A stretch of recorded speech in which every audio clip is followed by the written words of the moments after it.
Hi, my name is Maggie Call, and I'm the Client Services Manager at PlanPilot. In this webinar, we will be discussing observations made and lessons learned in the OCIO space during the pandemic. Thank you for participating. Joining me today are Frank Zemanek, OCIO Due Diligence Specialist at PlanPilot, and Christopher Kohler, Investment Consultant and Advisor to Institutional Investors. They will be sharing their insights gained from interacting with institutional investors and OCIO providers during this time, and building off their combined decades of experience in the OCIO space. We will be discussing this in a more conversational and anecdotal fashion to give greater real-life perspective. Frank and Chris, thanks for joining us and sharing your valuable insights. Thanks, Maggie. We look forward to having us, Maggie. Thank you. OCIO assignments are usually long-term in nature. But what happens when the short term is extraordinary? Chris, can you share some of your insights, please? Definitely, and thanks for having me again, Maggie. I think it's a good question. The benefit of being a long-term investor is that you can generally endure downturns, be it a correction or a generational event. The challenge is when you're in the middle of an extraordinary event, and you can think of 2008, the fourth quarter, the current climate. It seems like it's going to last forever. And there's like this need to make a change, and that's just wrong, I think, in many situations. If you take a step back and you look at the last 10 years, objections were made that a well-diversified portfolio was not outperforming a simple 60-40 stock bond portfolio. But in full context, most now realize that a well-diversified portfolio is exactly what long-term investors need to balance that investment objective over the long term, as well as the short-term spending needs. All other portfolios, in my opinion, are structured for the short term and long term, and not just a simple moment in time that needs to be changed. I think the challenge is psychology and ensuring that whether it's an investment committee or an OCIO, they need to make a knee-jerk reaction to what they see in the marketplace. That's why the investment policy exists to begin with. It's to be a blueprint and a guide. If you look back at the financial crisis, some institutions decided to go aggressively defensive, increasing their cash allocation and missing out on the recovery. So even after the initial recovery, we still witnessed institutions, some very sophisticated institutions, reducing allocation to equities out of fear. Others stopped their commitments to private equity, all of which, though, departed from their investment policy and led to underperformance. Now, you fast forward to our current day, the crisis we're going through, fundamentals seem to be divorced from reality. And you have fear and greed both alive and well. It's another psychological test for investors. We don't know when this will end or the magnitude of implications. We all obviously read about it in the papers. But the key is to maintain the faith in the investment policy, that you created it during a time when emotions weren't really tugging at decisions. And refrain from any drastic moves and monitor investment managers, especially now in remote capacities. And of course, rebalance in accordance with your set risk tolerance. Frank, I'm sure you see something like that or something similar with some of your clients. What are your thoughts? Yes, thanks, Chris. And I completely agree with trying to maintain the long-term perspective and how imperative that is. While we plan for the long term, we live in the short term, though. And I'm thinking of the famous quote from John Lennon, "Life is what happens while you are busy making other plans." And this is a great time for an institutional investor to take its temperature on whether the short-term reality they've experienced coexists with their long-term view. More focus on the short term without becoming myopic or letting fear take control may educate and help shape the long-term plans more fully. So agree with keeping the long-term view, but letting the short-term view help influence that long-term perspective. Maggie, I think that captures the long-term perspective, and we can move on to the next topic. Yes, thank you both for sharing those thoughts. Traditional wisdom is to set your asset allocation for the long term and stick to it in implementation. Under these circumstances, is asset allocation really a set it and forget it process? Frank, can you share your observations? Yeah, thanks, Maggie. And as we just noted, asset allocation should be for the long term, but we are observing some short-term implications that are worth considering. The first that comes to mind is OCIOs are modifying their return and risk assumptions. Not surprisingly, the return forecasts are being lowered while the risk measures are being expanded. And these assumptions will likely keep evolving over the upcoming months and quarters. It's a good time to review the assumptions guiding your spending plans now and again as the forecasts become more settled. Next, the conventional wisdom is to define the rebalancing methodology and then stick to it. But the approaches to rebalancing vary widely as it turns out. We are observing alternative approaches to this traditional quarter-end rebalancing cycle. We see some managers making interim trades to be opportunistic. They may be buying on dips in the markets or trading based on revised market forecasts. We are seeing more use of derivative instruments as well to avoid direct market exposure. Some managers are making tactical decisions that vary from their strategic targets. And so it's more important than ever to understand what your OCIO's approach is to rebalancing and then make sure that it fits with the institution's objectives and comfort level. This is also a good time to take a critical look at your manager's performance, especially on a risk-adjusted basis. Traditionally, active managers provide greater downside protection. And while any manager could be caught flat-footed by the drastic market movements we've recently seen, managers who are in the fourth quartile compared to their peers are clearly missing that objective. You know, we can look also at the market correction in 2018 to observe downside performance measures. And while both of these periods of time are very short term to be certain, they can be illuminating on how managers offer downside protection. Chris, anything else to share on this idea of asset allocation and implementation? Yeah, I think part of it, it goes back to having an OCIO versus an investment committee. And part of the drive and move to the OCIO model is that an OCIO can actually take advantage of changes in between quarters. And I've seen it more so with either rebalancing, not to a set level, but something that's tactical in nature and perhaps using some risk management tool in that process. So those are my thoughts, Maggie. Well, that is great insight. Thank you. It can be challenging to balance a long-term spending policy with extraordinary spending needs in the short term. Chris, how are you seeing institutions balance these competing objectives? Yeah, it's definitely interesting to see in real time during this current crisis. Look, I mean, spending policies have been studied academically and practice, and it's very clear if you spend continuously above 5%, you erode your corpus over the long term. So I understand the challenge there, but at the same time, this is a truly generational event. And so in my opinion, far greater than the financial crisis, because this is impacting everyone at some level. I mean, it's funny, I took up a meeting earlier today. I sit on a committee for a foundation locally here in Chicago, and they decided that they all came together and said the mission is more important than the corpus 20 years from now. We want to spend and give back more than we have in the past. And so they're violating their own policy, but acknowledging it because of just the nature of what we're going through. And so I see this question, it's going to be impacting everyone, whether it's boards, retirement plans, endowments. Universities and colleges, they're going to face, headwinds this fall. If you don't have students coming back, you don't have tuition payments, it's going to force them to just, dip deeper into their endowments than they usually would. I mean, it's been said that, COVID has fast-tracked certain trends happening in the world. I think we all, notice this and live through it from like work from home. I mean, the same can be said of higher education. We've read about smaller colleges over the years just struggling to keep their balance sheet steady. And so this may trigger closures across the country. The universities and colleges that are called third tier that don't have strong balance sheets, it's gonna impact them. And so for those who can withstand the environment, I mean, spending in excess of stated spending policies may be a reality, if only for a temporary period. What do you see on the retirement side there, Frank? Yeah, Chris, there's another consideration for meeting the spending needs over the short term.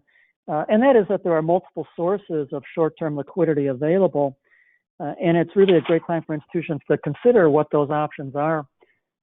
Many institutions will use a market value average across multiple time periods to smooth out their spending levels. Some will maintain reserves where an excess upside in one time period is effectively saved for a rainy day like we're experiencing now. Some have credit facilities available that they can draw down on. And then something else, some institutions also earmark certain assets as liquidity vehicles. Often it's a passively managed ETF that serves that purpose, that can provide that liquidity aspect when it's needed. We're also seeing some use a more sophisticated approach, a portable alpha concept, which involves using derivatives to gain market exposure, but using the cash that you're not investing and making direct trades to be able to accommodate the spending needs. So you're kind of getting the best of both worlds. So whichever route an institution chooses, this is a great time to review each of these options available to meet the spending needs over the short term and manage the liquidity, which is so important.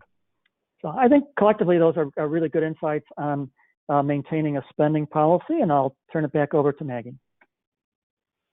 Thank you both for those great insights. Times like these really highlight the importance of effective risk management. Frank, are you seeing institutions doing enough to manage their risk? Maggie, this is a really good question, and the answer is yes and no. So we are experiencing a real-life risk management test, including one that affects survival for some institutions.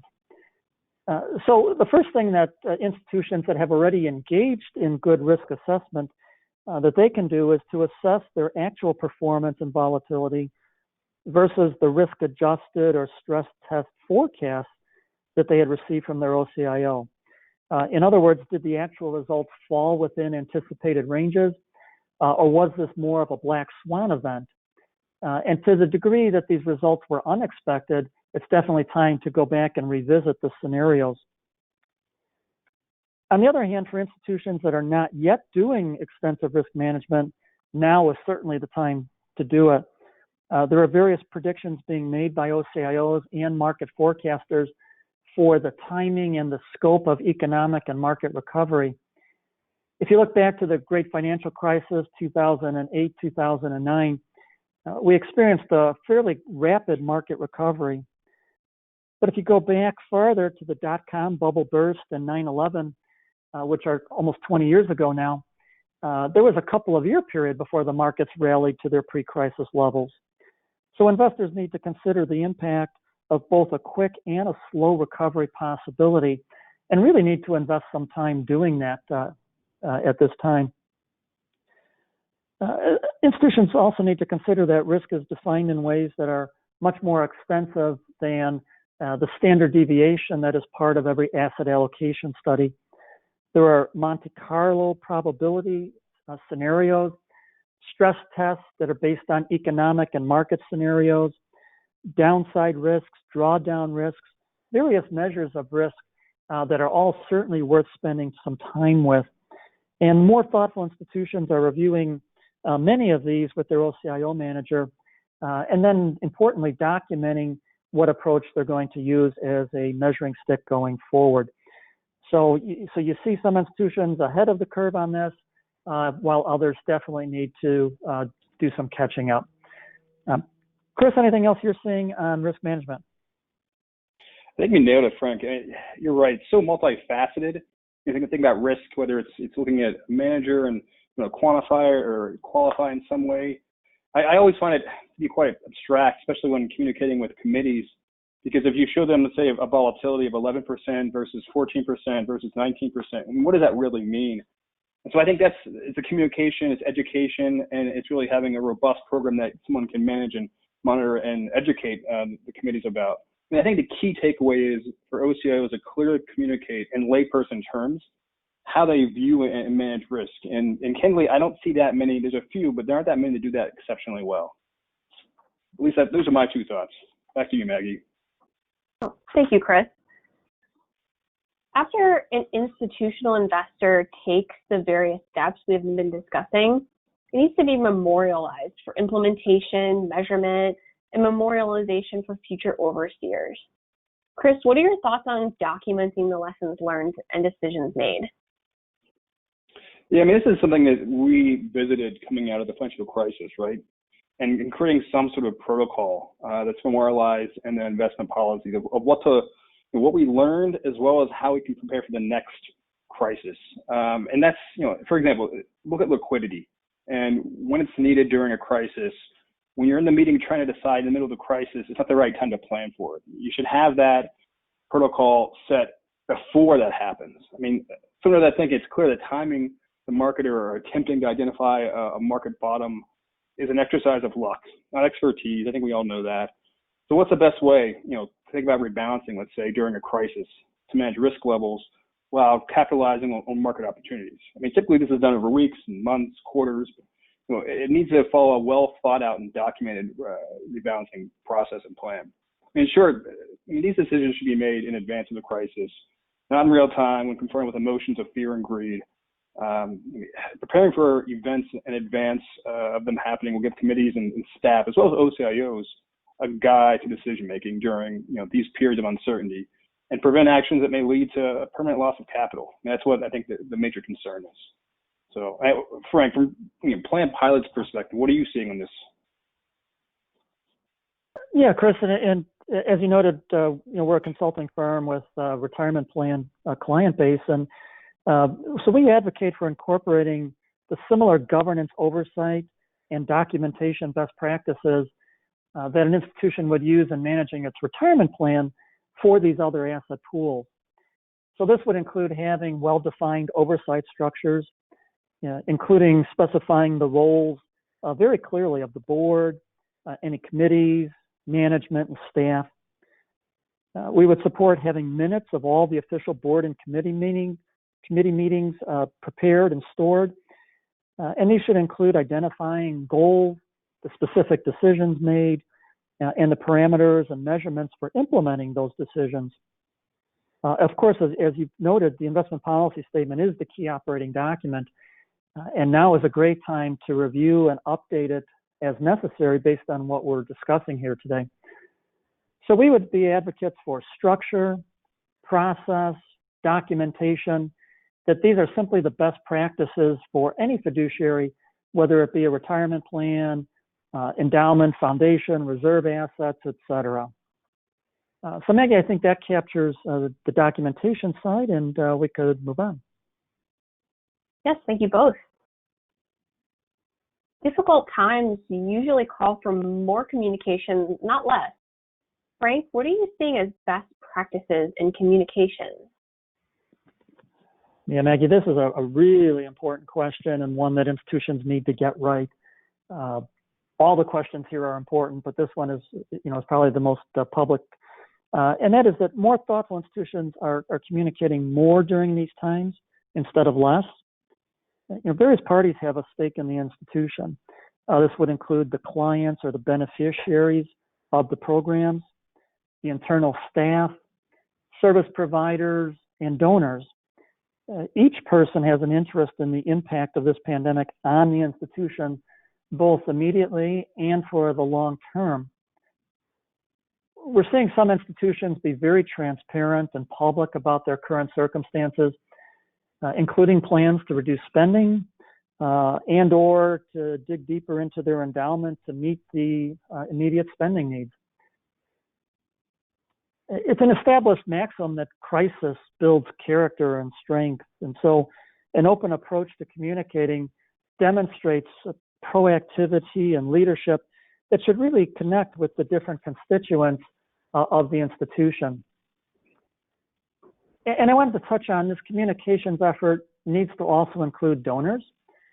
Even though these are difficult times, some donors will be quite willing and able to assist with the additional needs that the institution has, while of course many others will not be able to right now. But either way, this is an exceptional time to grow and build out those important relationships. Many OCIO providers have programs around donor outreach and education. They can provide an invaluable level of expertise, materials, content, best practices, And when they do it, they'll do it with objectivity and professionalism that should help the institution in being able to move forward. Chris, anything else you're seeing on the communication front? I completely agree with you. It's really hard, especially in this environment, to over communicate. And we're seeing it, people are doing Zoom, webinars, podcasts, social media. I mean, those who do it the best are communicating frequently and offering education and support through many different channels. So that's what I'm seeing. Back to you, Maggie. Thank you both for those thoughts. Frank and Chris, thanks for sharing those meaningful and timely insights. With that context in mind, do you have any final thoughts or considerations for institutional investors to take away? Yes, thanks, Maggie. And so I do want to touch on one other subject here today, and that is, kind of how do you build a process going forward? And times like these produce winners and losers. If an institution has an existing OCIO relationship, there may be dissatisfaction with the execution, with the results achieved, or with the communications provided. And so this could produce a need for greater due diligence oversight of an existing OCIO, or potentially lead to considering replacing the incumbent provider. If an institutional investor is not already outsourcing, or maybe has some kind of shared discretionary arrangement in place, then we would submit that these recent events provide all the evidence you should need to choose to retain a discretionary OCIO, to really bring in somebody who is an expert in this area.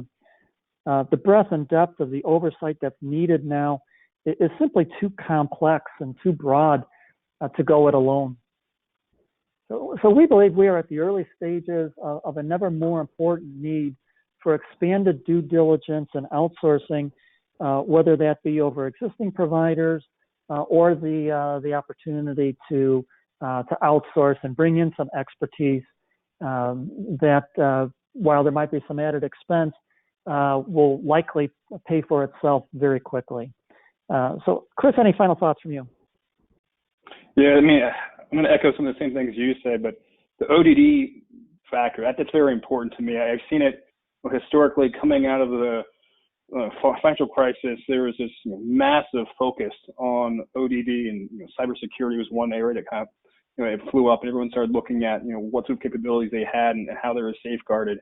I think that same lens and microscope is going to happen to OCIOs, because now you have this. If I'm working from home, is my network secure? What sort of protocols do I have in place? And whether it's about outside attacks, if it's about incompetence or even fraud internally. And so those elements now I think are going to be put under the microscope, and you're going to see more and more people ask questions and really dig deep versus what you saw back, let's say, in 2005, where it was more of a check the box question about ODD, whether it's a consultant or OCIO. So that part's going to bring on, I think, a great deal of focus and energy. And then going forward, I think the adoption of OCIO model, it makes even more sense. Before, the argument was for governance and being a better model than traditional sort of consultant or committee led. But now I think that OCIO model makes sense because you can keep managing the money and do things in real time when you're forced to be remote, assuming you have the ODD box checked and sort of robust. So those are two key things I see coming out as being major impacts on the OCIO. And those are essentially my final thoughts for the day. And I want to say thanks to Maggie. I'll pick it back off to you, and thank you to Frank too as well. Frank and Chris, thank you both for covering this important topic and timely material. It's important for investors to maintain and expand upon their perspective during challenging times like these. If you have any questions about effective OCIO oversight, or if we can be of any further assistance, we encourage you to contact us. Thank you for listening.